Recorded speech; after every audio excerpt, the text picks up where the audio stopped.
Olá, sejam todos mais uma vez bem-vindos ao canal English with Josie. E na aula de hoje nós vamos falar sobre o Present Perfect, o presente perfeito. E esse é um dos temas em inglês que mais deixa o pessoal todo, a galera toda, perdida, muito confusa. Primeiro porque este tempo não existe em português, e isso já complica bastante as nossas contas. E segundo é porque este tempo, o Present Perfect, fala sobre coisas que aconteceram no passado. Mas o present perfect não é passado, é presente, certo? Essa é a primeira coisa que você tem que colocar na cabeça, que ele é presente e não passado.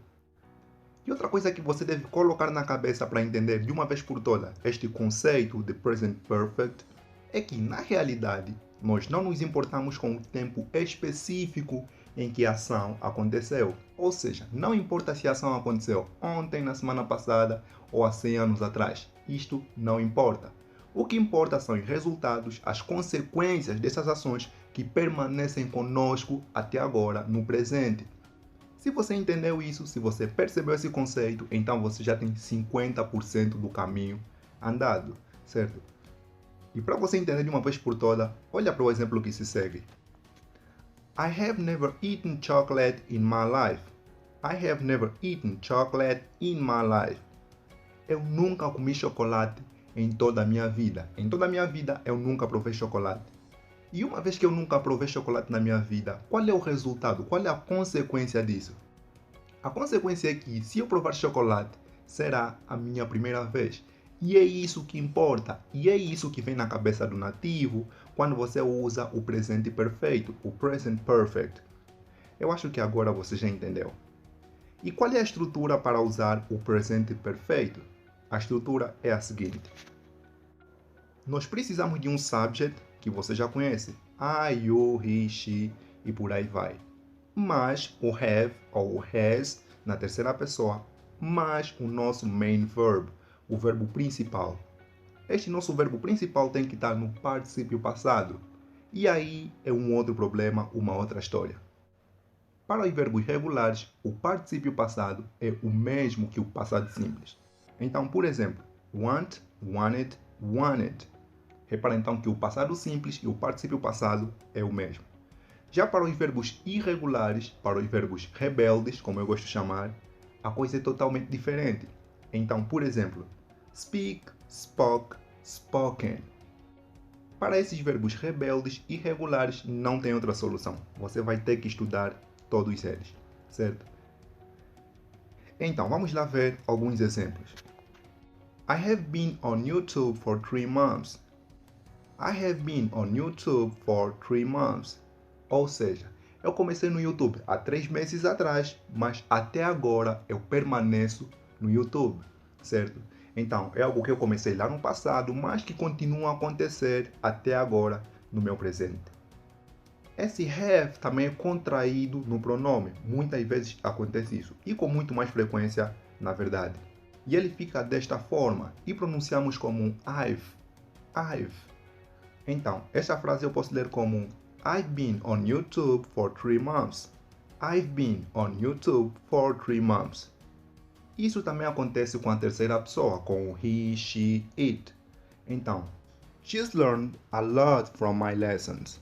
She's learned a lot from my lessons. Ou seja, em algum momento do passado, ela começou a assistir às aulas aqui do canal e até hoje ela continua a assistir às aulas aqui no canal, certo? Para fazer negação, bastante simples. Nós vamos colocar o not depois do have. Por exemplo, I have not tried it before. I have not tried it before. Uma outra forma de expressar essa negação é dizendo I've not tried it before. I've not tried it before. Ou seja, contraímos o have no pronome pessoal. A outra forma é juntando o have e o not. E fica então nesta forma. I haven't tried it before. I haven't tried it before. Todos esses exemplos passam a mesma ideia com estruturas diferentes, certo? Para fazer perguntas, também é bastante simples. Nós vamos pegar o have e colocar na frente do pronome. Ou seja, have you done it already?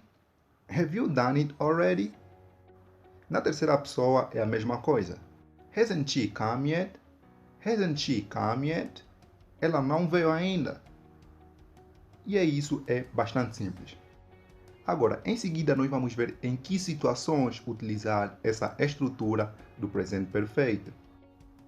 Uma das situações em que você vai usar o presente perfeito é naquelas situações em que a ação começou lá no passado, mas tem efeitos, tem consequências até agora no presente. Como por exemplo, they've been married for 5 years. They've been married for 5 years. Ou seja, há 5 anos atrás eles se casaram e continuam casados até hoje. Um outro exemplo é o que eu já dei lá atrás. I've done YouTube videos for 3 months. I've done YouTube videos for 3 months.